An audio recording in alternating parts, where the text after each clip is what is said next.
Hey everyone, welcome to another episode of College Town Talk. I'm Jonathan Frank, and I'm so happy to be joined today by my guest co-host and my co-worker in the Office of Communications and Marketing, our Assistant Director for Brand Communications, Jamie Fancher. Jamie, thanks for being here. Thanks for having me. I'm definitely different from my day-to-day, but happy to be here. Okay, so for our listeners, we are a multi-generational office in the Communications and Marketing Office. Our ages run the gamut. I am a millennial, and Jamie, you are, I assume, Gen Z. And I understand you've got some questions for me to test my knowledge of Gen Z speak. Yeah, so actually I am a millennial, but I'm a 96 baby, so I ride on the cuff of millennial and Gen Z. So I reached out to Katie Blair, who's our coworker, and she helped write some of these questions for you. So my first one is, Jonathan, be honest, okay? If I said your favorite emoji probably tells me your age, what emoji gives millennial away immediately? Oh, is it the crying laughter emoji? Yeah, good job. Good job. Okay. They think that's overused and very 2016 Facebook energy. Oh, that makes sense because I use it all the time. Perfect. I never use it anymore. Okay, this one might be kind of hard for you. Okay. What does NPC behavior mean? NPC, non-problematic. I don't know. You give non-playable character. Okay. Do you know what that means? No. Okay, I'll look it up so later. it means that somebody's like acting like pretty like robotic or predictable. Like they're not giving like big energy. They're kind of running on like autopilot. Like, do you ever see those people like at amusement parks that just kind of like stand there and just like don't get out of the way, don't move? They just. So it's about. I don't want to be an NPC. No, you don't want to. Okay. That's bad behavior. Don't want that. Yeah. Okay. If I said your outfit today was giving aura, is that compliment or an insult? I think it's a good thing. Our guest is giving a thumbs up. Okay, good. It's a compliment. So having aura means you're cool, confident. I probably shouldn't say cool because Gen Z wouldn't say cool either. So you're just giving good energy, okay? Okay. Last one. Okay. Which is very hard for me. Is it socially acceptable to leave people on red? I think it's quite rude, but I feel like the answer is yes. What Gen Z thinks it is. Yeah, Gen Z tends to think that it's low pressure. Like texting is low pressure, where me and you, like, we want an answer, right? That's why we texted you, but not Gen Z. I disagree with them, and I also think that they should use proper punctuation in texts. Okay, I agree too, but that comes from our communication background, so. Well, okay, so I did okay, right? Yeah, I think you did pretty good. Okay, well, Jamie, since you are our guest co-host today, I think it's only right to let you do the introductions for our guest. Okay, well, here it goes. Our guest today is Dr. Julie Baker, Associate Provost and Dean of the College of Graduate Studies at Tennessee Tech. Dr. Baker is a 3-time Tech graduate who is celebrating her 20th anniversary at the university this year. Congrats. She's also a former high school teacher and longtime professor in the College of Education and Human Sciences, and was Tech's inaugural winner of the OVC Outstanding Faculty Commitment to Student Success Award. Dr. Baker, welcome to College Town Talk. Thank you so much. I'm excited to be here. Yeah. So we have a lot that we want to ask you today, but I think we should start by talking about your 2 very big roles that you've taken on for the university. You're not only the Associate Provost, but you're also the Dean of the College of Graduate Studies. So I think either one of those is just a full-time job in itself, but you do both of them. So that's really impressive. So can you tell us a little bit about each of those jobs, how you balance it all, and have a family, and what a typical workday looks like for you? Absolutely. So I'll start with the Dean of Grad Studies because that's the one really that most people, I feel like they understand a little better. But I have a great team who works up in the Grad Studies office, and we really are, we're more facilitators, right? So we are academic support for everything that happens in the graduate school. And so we really support the colleges. We start with admission. We work through progression with our students. We do comm plans. And then, of course, we help them get to graduation, which is the most important part, I think. We work on policies, we work on procedures, we have GSEC, which is the Graduate Studies Executive Committee. And so everything grad studies, we are the ones really behind the scenes and helping the colleges move things along for their students and supporting students in all those ways. So that one's pretty easy, right? Dean, most people understand that. But the associate provost part, people typically are like, what in the world is that? I've never heard of that. What is that word? And so I have lots of other roles when it comes to the associate provost. So I am in charge of academic integrity on campus, which can be sometimes not so fun if we have violations. And so those ebb and flow throughout the year. I oversee our honors program. I have a director who's really awesome and a team of people in that unit.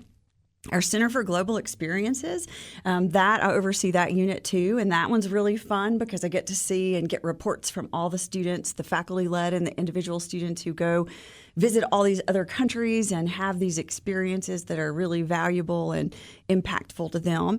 And so that's really fun to interact with. I oversee academic space, and so that involves everything from utilization and allocation of classrooms to new buildings and renovations. That's a big one. That takes up a lot of time. And then student success is another big one. And so that has lots of arms too. And so I'm working with students and families, just if they have any kinds of questions or problems. Sometimes problems come up, on campus. And so I work with students and families on things like grade appeals and sometimes that academic integrity, those violations, but really supporting the students. And that's both for undergrad and graduate. And so I really enjoy that piece of my job because I like that student interaction. Now that we've talked a little bit about your job today, I want to talk about an earlier role you had, which I know remains very meaningful to you, and that's being a high school teacher. You were a classroom teacher here at Cookeville High School and also I'm never going to be able to pronounce Ottawa. Yeah, just Ottawa. Ottawa. That makes you sound like you're not from Tennessee. I know, and I am. And I know it's right near Chattanooga. They are the Ottawa Owls. Ottawa. Okay. Yeah. And then you carried, those lessons forward into your role as a professor in the College of Education and Human Sciences. So I want to know, what are the similarities and differences between the K-12 setting and higher ed setting? And as someone who's spent so much of your career as a teacher and then teaching future teachers, what do you make of some of the challenges that we're seeing across the country when it comes to recruiting and retaining classroom teachers? Okay, so I'll start. You asked a lot of questions there. I'll start maybe with the similarities. It all comes down to helping students and serving students, and that's really the core of teaching at any level. And so I'll add, I always wanted to be a teacher. I always knew I wanted to be a teacher. From early on, I was teaching, setting up a classroom and teaching my younger cousins. That was always fun for me. It never felt like, even when I got into it, never felt like a job. I do come from a family. I have several educators in my family. My great-grandmother was a teacher always. She was a teacher before there were even teaching licenses, and she came back to Tennessee Tech and got her license. I have her diploma hanging on my wall in my office. She was Teacher of the Year in 1973, Tennessee Teacher of the Year. And so I have that background and always, grew up learning about how important the teaching profession was and how important teachers are to students and what kind of difference they can make. And so I really believe that, teaching as a profession is very special. There's lots of value in helping students and education, whether it's at the K-12 level or at the college higher ed level, can be so impactful in a student's life. And so that is really important to me. In terms of the challenges that we have today with teachers, their teaching is really hard. And I think, unfortunately, there's this stigma that that teaching is easy, that teaching is something that people do because they want summers off. And that could not be more far from the truth, right? It is hard work. They are working every minute of the day, oftentimes with no breaks. There are high standards. There are high expectations. And so, we need the best and brightest young students to be teachers, to want to be teachers and move the profession forward. And so I think some of it is about the messaging about teaching as a profession and making sure that we're all being very positive about it. That positivity is needed because it's such a special career. It's so impactful. And teachers make such a huge difference for everyone, every student that they teach. And so I do believe that we will always have young people come forward who want to be teachers, who want to make a difference, and I think your heart has to be in it. But I do think that some of it is around the messaging, and that piece is really important, and that we need to recognize the hard work that teachers do. Well, and Tech must be doing something right in that regard, as what still I think the largest producer of teachers in the state of Tennessee. But I love that story. Both of my sisters have been teachers, and it's so important. I just have so many friends that are currently teachers in Putnam County, and they just talk about, you just see the little joy that each one of them has after their day. Yes, they're exhausted, but they would all say they would never trade it for the world because they're getting to teach the next generation and getting help to be like a second mom to a lot of them. And it's pretty cool to hear all of their experiences and stories that they get. So, yeah. But I know something about you that our listeners may not know, which is part of your role is you were part of a small team that helped Tennessee Tech land one of its largest grants in university history. It was nearly a $10 million federal grant known as Gaining Early Awareness and Readiness for Undergraduate Programs, or also known as the Gear Up program. So it's all about helping students in rural and unserved communities be able to pursue and succeed in post-secondary education. So can you tell us a little bit about the grant, why it's important, and then why you wanted to bring that program here to the Upper Cumberland? Yeah, and really this was easy. We had a great team. So Luke Anderson and Derek Potter are some colleagues of mine. And so the three of us really worked together to write the grant. And I come from a very small town, and it was rural in East Tennessee. And so that piece of it is so important to me. And I think anything I can do to give back to the communities across East Tennessee or the Upper Cumberland, I think all three of us were just on the same page about that. The impact that amount of dollars can have on small communities, that's huge. And so that was really the purpose that we had behind it, is giving back to the communities and the students in those communities, because we know that education can make such a difference. And really it's about building that awareness. And so the programming that is in the four counties where we focused, the programming is about building awareness and helping families and students become aware of and really familiar with and comfortable and confident in higher education. Letting them know that, hey, this is for you. You can do this. It shouldn't be about money.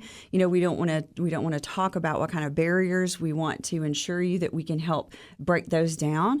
And even if you're a first generation student, or even if you think that you don't have enough money to come to college, there is access. Like, we want to open that access for rural communities and first generation students. And so it was really.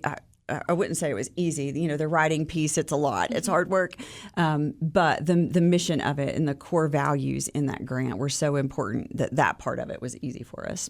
Yeah, and I think they get some other fun things out of it, too. I know that one student actually got to go to this past year's Super Bowl from our county, which I don't know anybody who's ever gone to the Super Bowl, so I think that's pretty cool.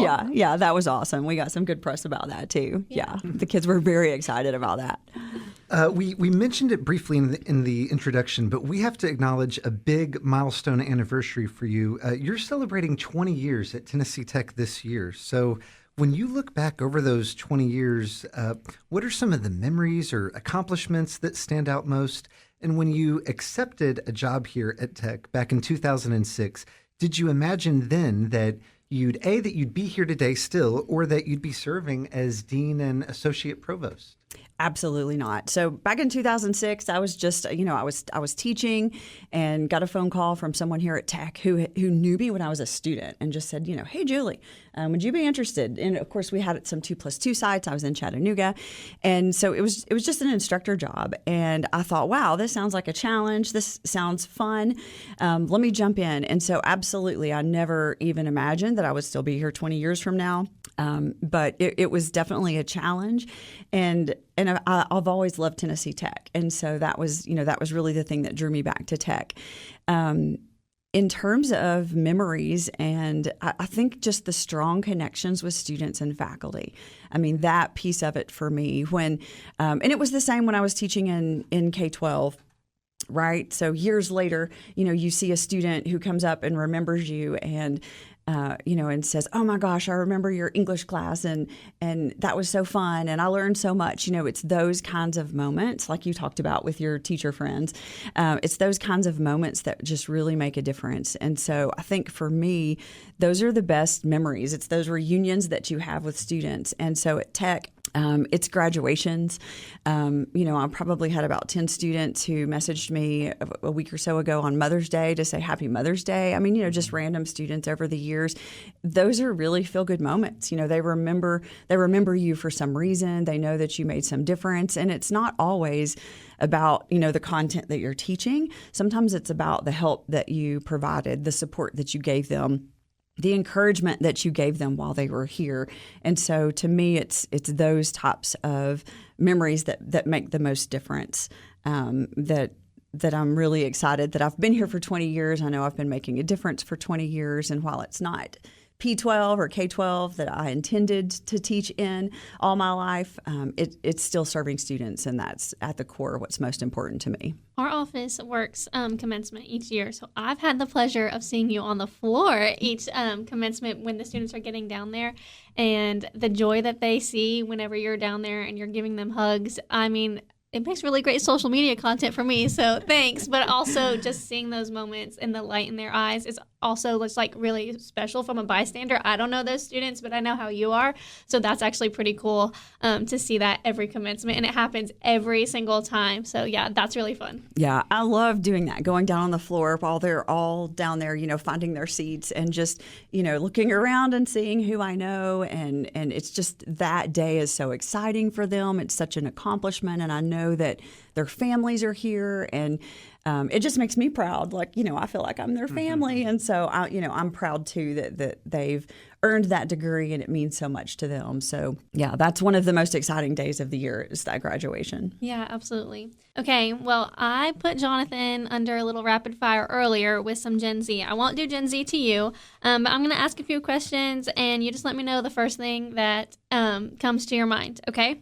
So, which Tech faculty or staff member would be your phone-a-friend lifeline in a game of Who Wants to Be a Millionaire? Okay, I would definitely say Lisa Zagumny. She's been my friend for a lot of years. She was actually my teacher when I was in the PhD program here, and so that was interesting. And I was a little bit scared of her at that point in time, right? So she is so smart and just adds so much value to Tennessee Tech. But she would be my phone a friend, probably in any kind of game that we were playing. Yeah, she would be it. Okay. If you weren't working in higher ed or K through 12 education, the job you would be doing for a career is? Okay, so I had to think about this when I saw this on the sheet, right? I love plants. I love gardening, growing plants, and I love building things. And so I'm by far not an expert at that, but it would probably have something to do with plants or building. I built a greenhouse about 1.5 years ago in my backyard, and that is it's just become a huge hobby for me.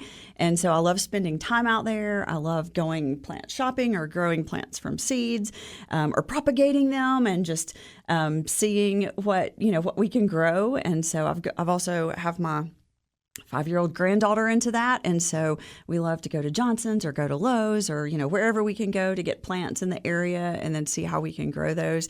And so that's something that's just really fun for me. So I think that would be a perfect place to work. I could just walk on over to Johnson's and just work there and be happy the rest of my life, I think.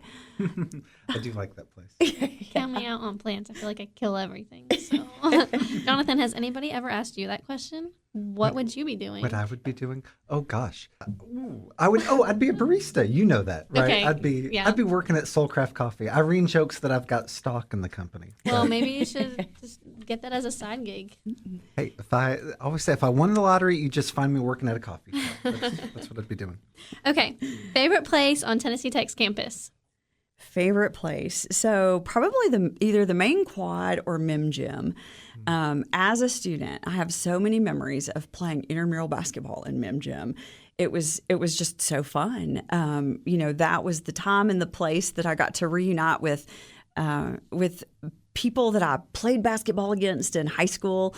And it was so fun because we got together when we all got to Tech and we were on the same teams and just spent a lot of time there, having fun and really enjoying that part of the college experience. It was an outlet. It was a way to focus on something other than studying or classes or coursework, but a way to kind of reunite with old friends and meet new friends and then just have fun together. So probably maybe Mem Gym and those intramural basketball, that would be why, those intramural basketball games that to me were so fun. Yeah, I have some good memories in Mem Gym too. Okay, what is the best and worst part of working at Tennessee Tech with your brother? Okay, so I guess it's going to be out there, right, for whoever listens to the radio and hears this podcast. But the worst part maybe is sometimes people don't understand and they think that like we're in it for the wrong reasons and don't understand that like we just come from this, the same place and want, have some of the same goals and of course, we have nepotism agreements for all of that. But the best part is just the time that I get to spend collaborating with him. And so we've always, it's just the two of us in our family, so just two siblings. And I came to Tech and then he came to Tech. And so we've always been pretty close, but just being able to live in the same town. I know everybody doesn't get to do that with their siblings. And so being able to live in the same town and raise kids together, that's fun because our kids, do get to see each other and hang out and fun to have that cousin connection. We had really strong cousin connections when we were growing up. And so really just being able to collaborate with him. We do have different styles. People know that we are pretty different in some ways, but alike in other ways. But we have that same mission. We're here to serve the students, and that's important. But one of the funnier parts is when people don't know. So, like I had someone this semester who came up and said, Julie Baker, what in the world? How have I worked with you for 15 years and I didn't know that he was your brother? And so it's just funny to me, the people who don't know and then find out. There was someone on campus once who had commented to another colleague that when he saw us walking by, he said, isn't it funny how when people are married for so long, they start to look alike? And so literally thought we were married. And of course he got corrected really quickly and was just so embarrassed and said, oh my gosh, I just thought because they looked alike and they were together that they were married. No, they're brother and sister. So it's always fun to see the people who don't know and have worked with us for years. And of course, Dr. Wendt hosts a show here on Stonecom Radio as well. We're hoping to have him on the podcast soon also. But Dr. Baker, we like to end each interview on this podcast with the same question, and that is, what is one way that Tennessee Tech has impacted your life? Yeah, so I think that's easy. The relationships and really the support that Tech has provided for me. I have 3 of my 4 sons who have or are attending Tennessee Tech. A granddaughter who's at the CDL. And so Tech is just a really important part of my life. And so I feel like it's impacted every part of my life and definitely that support that it's provided me for 20 years now, I think that will continue the rest of my life as well. Well, you've definitely made a big impact on Tennessee Tech too. Thank you so much for being our guest today on College Town Talk. Thank you so much. Thanks for having me. Thanks. And for our listeners, if you're enjoying our show and hearing from Tennessee Tech faculty leaders like Dr. Julie Baker, would you do us a favor and leave a 5-star review on Apple, Spotify, or wherever you get this podcast?